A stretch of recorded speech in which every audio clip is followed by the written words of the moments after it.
When I walked into that conference room, my son was leaning back in his chair with his arms crossed, smiling the way people smile when they think they've already won. His wife, Renee, sat beside him, her fingers laced together on the table, perfectly still, perfectly composed. They had brought a lawyer, a sharp-dressed man I'd never met, and he was already spreading documents across the table like he was dealing cards at a casino. Nobody stood up when I came in. Nobody offered me a seat. I was wearing my old flannel shirt and the worn canvas jacket I use for yard work, and I watched my son's eyes move over me with something I can only describe as contempt, dressed up as pity. Then the attorney across from their lawyer looked up from his briefcase. He was a tall man, silver-haired, maybe 65, with the kind of face that had spent decades in rooms exactly like this one. He went completely still the moment he saw me. His pen stopped moving.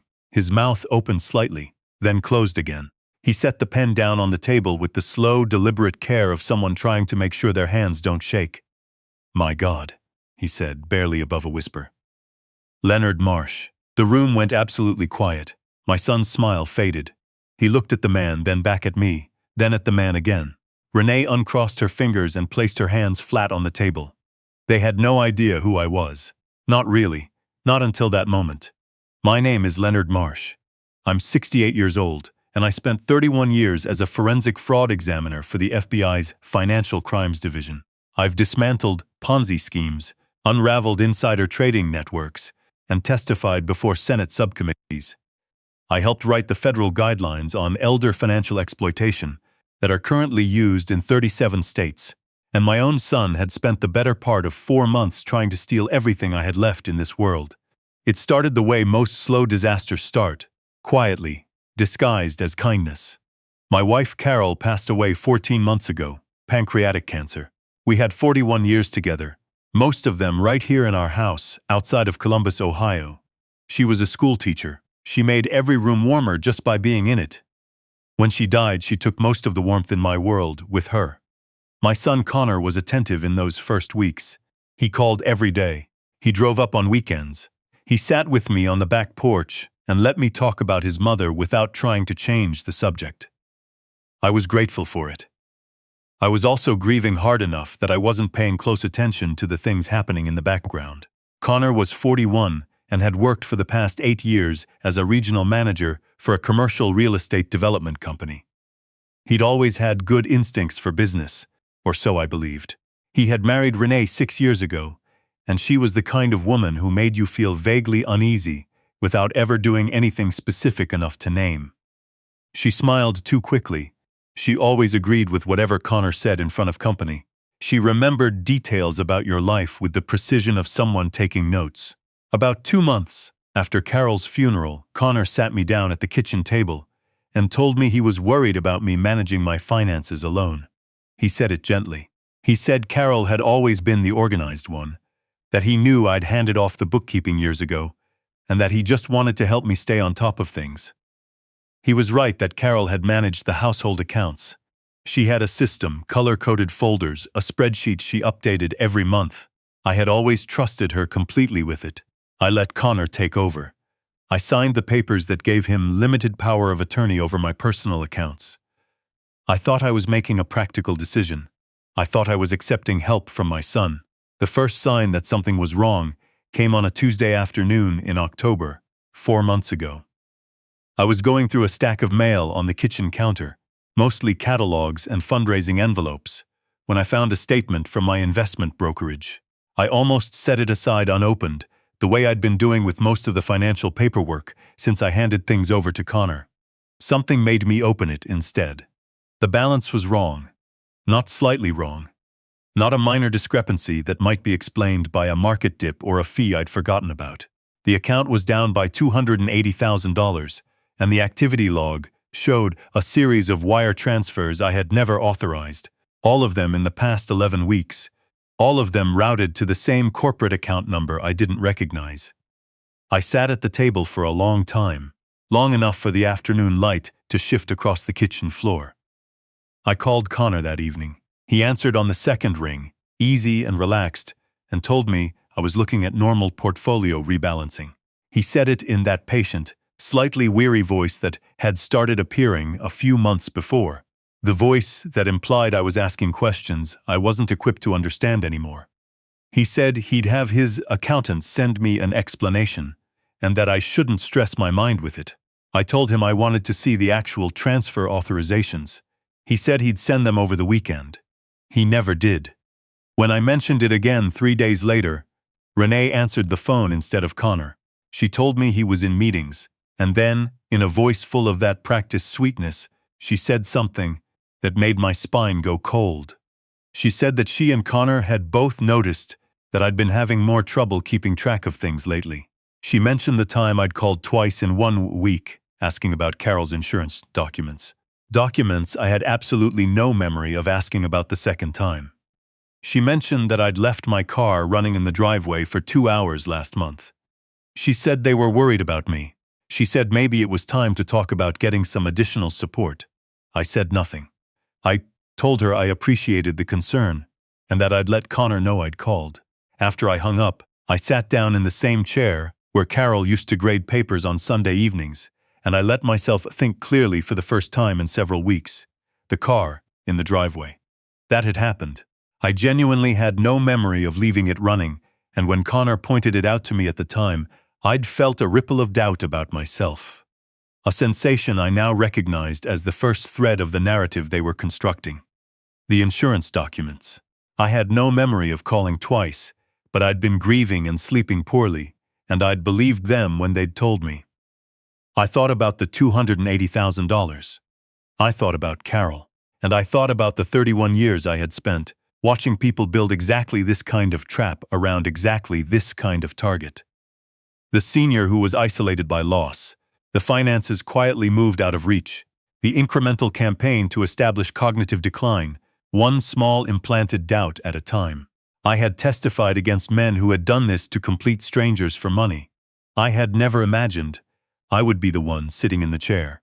What they did not know, what Connor had apparently never bothered to think carefully about, was that I had not lost a single day of the mental acuity I'd carried into that retirement ceremony 6 years ago. I was not confused. I was not declining. I was grieving, which looked similar from the outside if you weren't paying close attention. And they were not paying close attention. They were simply counting on it. I did not call Connor back. I did not confront Renee. I did not go to the local police station and file a complaint that would vanish into a civil dispute drawer. I did not do any of the things a frightened, deteriorating old man would do. Instead, I went to the basement, found the locked metal cabinet in the corner behind Carol's old exercise bike, and opened it with the key I keep on my keychain. Inside was everything I'd put away when I retired. Case notes in archival folders, federal contact directories, the personal cell number of a woman named Beverly Cho. Beverly had been the youngest forensic accountant I ever trained back in 2003. She was now the Deputy Director of Financial Crimes Enforcement for the Midwest Division. I hadn't spoken to her in 2 years. She answered on the 4th ring. "Len," she said, surprised. "I need a favor," I said. "Completely off the books. Not a formal investigation, just eyes." There was a pause. Then, "Talk to me." I told her everything I knew and everything I suspected. I told her about Connor, about Renee, about the wire transfers, about the slow drip of manufactured doubt. Beverly listened without interrupting. When I finished, she was quiet for a moment. "You know what this looks like," she said. "I know exactly what it looks like," I said. "That's why I called you." She said she would have her best analyst pull the corporate account number quietly and map the money. She said it would take 4 or 5 days. She told me to stop looking at the brokerage statements so Connor wouldn't know I'd found the discrepancy. I thanked her and went back upstairs. For the next 4 days, I performed. I called Connor and let my sentences drift a little before I finished them. I asked Renee a question about Carol's Christmas decorations that I already knew the answer to. I was careful. I was not trying to be obvious. I was building the same kind of character that I'd once coached frightened witnesses to maintain on the stand.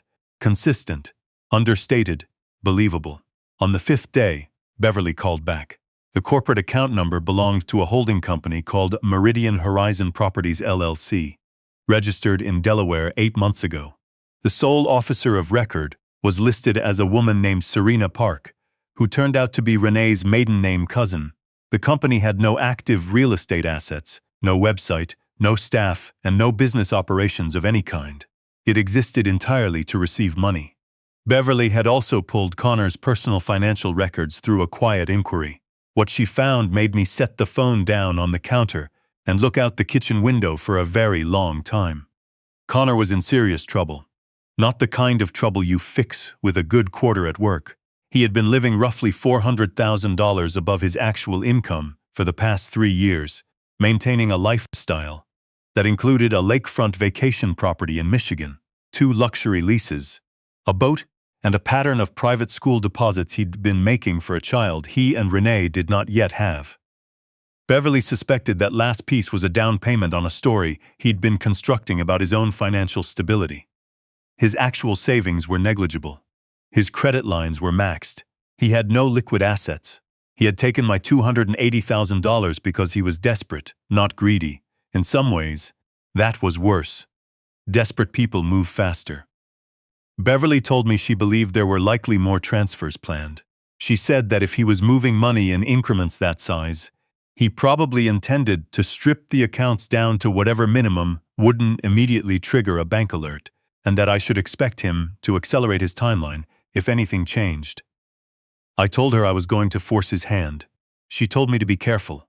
I told her I'd been doing this since before she was in high school. The next time Connor called, I let him guide me into the conversation he'd been angling toward for weeks. He brought up the house. He said, gently, that Carol and I had always talked about downsizing eventually, and that given everything, maybe now was actually a reasonable time to think about it. He said Renee had a friend in the property management space who could give us, he caught himself, give me a very fair market assessment. I said I thought that sounded like a sensible idea. I heard the slight relaxation in his breathing. I let him make an appointment for the following Saturday. His contact would come to the house, take a look around, and give me a preliminary number. Completely informal, no commitment, just information. After I hung up, I sat in the kitchen for a moment, listening to the house. The refrigerator hum, the tick of the radiator, the sound of Carol's wind chimes on the back porch, which I had not been able to bring myself to take down. Then I got up, went back to the basement, and started making calls. I reached out to my former colleague and longtime friend Stuart Briggs, who had retired 2 years before me and gone into private legal practice specializing in estate fraud. Stuart was 70, sharp-tongued, and had argued successfully before the Ohio Supreme Court 4 times. I told him what I had and what I needed. He told me he could have a full evidentiary brief ready within 72 hours. He also told me that what Connor and Renee had done already constituted wire fraud, financial elder abuse, and unauthorized fiduciary breach, and that what they were apparently planning with the house would add real property fraud to that list. I told Stuart to prepare for the meeting on Saturday. I then called a man named Douglas Park, no relation to Renee's family, who had been the lead digital surveillance specialist on 3 of my most complex cases and now ran a small private firm. I asked him to install 2 inconspicuous recording devices in my kitchen and living room before Saturday morning. He arrived Friday night with a kit the size of a laptop bag and was done in 40 minutes. He set up a secure remote feed routed to Stuart's office. Every word spoken in those 2 rooms would be captured in HD audio and time-stamped. I slept better that night than I had in months. Saturday arrived cold and overcast, the kind of Ohio November morning that smells like old leaves and coming snow. I dressed in the same way I had been dressing for Connor's visits. Comfortable old clothes, nothing that looked deliberate. I made coffee and waited. Connor and Renee arrived first, about 20 minutes before the contact. Connor was wearing a jacket I hadn't seen before, dark blue, expensive cut. He hugged me and asked how I was sleeping. Renee set a container of soup on the counter and told me she'd made it herself, that it was Carol's recipe, and she hoped I didn't mind. I thanked her and set the container in the refrigerator. Their contact arrived at 10 sharp. His name was Kyle Stanton, and he was, as I had suspected, not actually a property manager. He was a real estate attorney who specialized in expedited asset transfers. I knew his firm by reputation. They had been investigated twice by the Ohio Bar Association for aggressive tactics in elderly estate liquidations. He shook my hand with the confidence of someone who had done this many times, and never once been surprised by how it turned out. The three of them sat in my living room, while I settled into Carol's chair, by the window. Kyle laid out the proposal in language calibrated carefully for someone who might not follow the details. Simplified sentences. Meaningful pauses. He suggested that maintaining a property of this size was a significant burden for a man living alone. That the market conditions were favorable, and that there was actually a ready buyer, an investment group that had already expressed interest, that could close in under 30 days. He said that with my health considerations and the complexity of managing the estate alone, a clean, quick sale would free me from worry and put a substantial sum into a managed account where Connor and Renee could help ensure it was properly protected. I watched Connor while Kyle talked. My son sat with his hands clasped between his knees, watching me with an expression of deep, earnest concern that I recognized now for exactly what it was, a performance. Renee nodded along at the appropriate moments. She had, I noticed, brought a legal pad and was taking notes. When Kyle finished, I looked at him for a long moment. "And the investment group," I said, keeping my voice slow and mild. "Would that be Meridian Horizon Properties?" The change in Kyle's expression was immediate and involuntary. He covered it within a fraction of a second, but I had spent 3 decades watching people absorb information they weren't prepared for. I saw it. Connor went very still. "I'm not sure I have that name in front of me," Kyle said carefully. "Serena Park is listed as the sole officer," I said. "The company was registered in Delaware 8 months ago. It has no operational history. It exists entirely to receive wire transfers from accounts that belong to me." The room was completely silent. "Dad," Connor started. "I've been documenting the unauthorized transfers for the past 3 weeks," I said. I wasn't raising my voice. I wasn't angry, or rather, I was managing it the way I had managed it in interrogation rooms for 30 years, keeping it cold and precise and entirely under my control. $280,000 moved in 11 separate transactions to a shell company controlled by your wife's family. I have the wire records, the account registration documents, and a forensic accounting trace prepared by a former colleague at the bureau. Renee stood up. She didn't say anything. She just stood up, and her face had gone the color of old paper. "I'd sit back down," I said quietly. "We're not finished." Kyle closed his legal pad and reached for his jacket. "I'd ask you to stay as well," I said, looking at him directly. "Your firm has appeared in a professional capacity in this transaction, which means you have some decisions to make about how cooperative you'd like to be before this reaches the state bar." He sat down. I reached into the inside pocket of my flannel shirt and removed a single folded page. A summary document Stewart had prepared, listing the statutes under which Connor and Renee's actions qualified as criminal offenses under federal and Ohio law. I set it on the coffee table and smoothed it flat with my palm. "You built this plan on the assumption that I was losing my mind," I said. "You planted the car in the driveway story. You manufactured the phone call I supposedly made twice. You've been running a slow, methodical competency narrative for 4 months, and you did it well." Connor's jaw was tight. He was staring at the document on the table and not at me. "What you forgot," I said, "is that I spent 31 years at the FBI identifying exactly this pattern.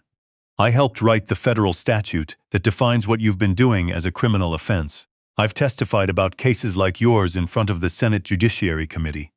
I have trained dozens of investigators specifically to dismantle this kind of scheme." I paused. "You were trying to run a financial elder exploitation operation against the man who wrote the playbook." The silence that followed lasted a long time. Connor looked up at me then.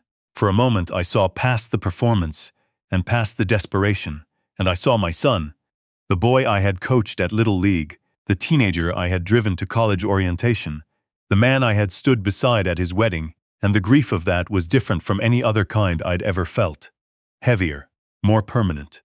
But I thought about Carol. I thought about the 41 years she and I had poured into this house, this life, this family. I thought about the soup Renee had set in my refrigerator using Carol's recipe, as if borrowing her kindness could provide cover for what they were doing. I picked up my phone from the side table and called Stewart. He had been listening through the live feed. He already had the documents prepared. "We're ready," I said. "Give me 20 minutes," he said. I looked at Connor. "You should call your attorney," I told him. "Not Kyle. Your own attorney." Connor opened his mouth and then closed it. He looked at Renee. She had sat back down, and her hands were pressed flat on the legal pad she'd been writing on. And she was staring at the wall on the far side of the room as if she were trying to find something there. Stuart arrived 17 minutes later. He came through the front door with the bearing of a man who had been in more difficult rooms than this one, and had never once needed to raise his voice. He set his briefcase on the dining room table, removed a thick bound document, and slid it across to Connor without commentary. Kyle Stanton read the first 2 pages and then excused himself to make a phone call.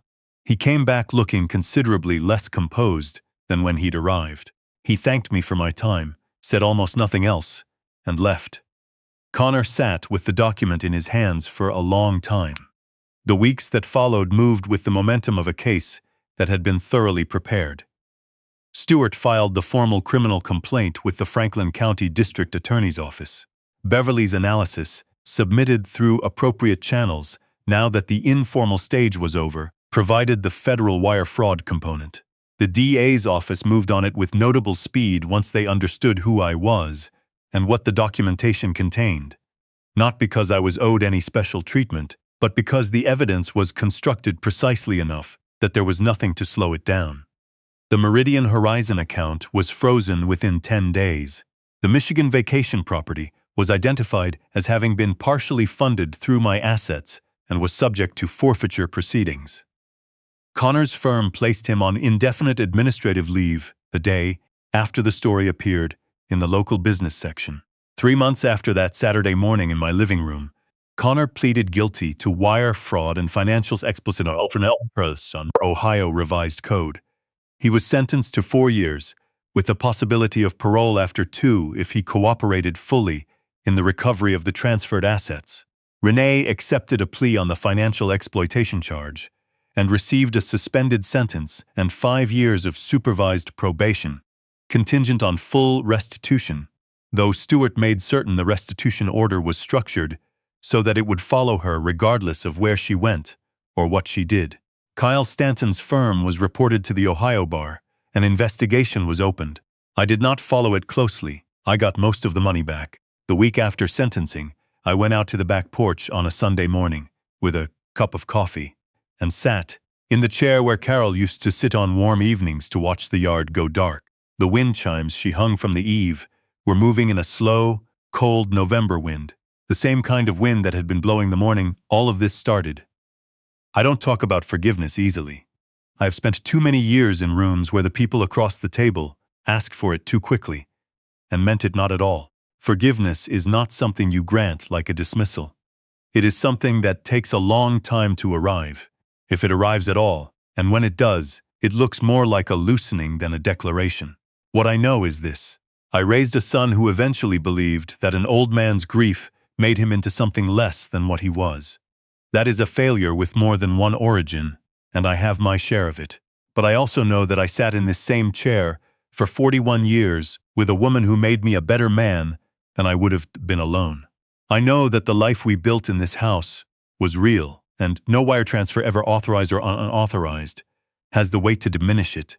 I still have the house. I still have Carol's wind chimes. I still get up at 5 in the morning and make the same black coffee, and I still read the same section of the paper she always teased me for reading first.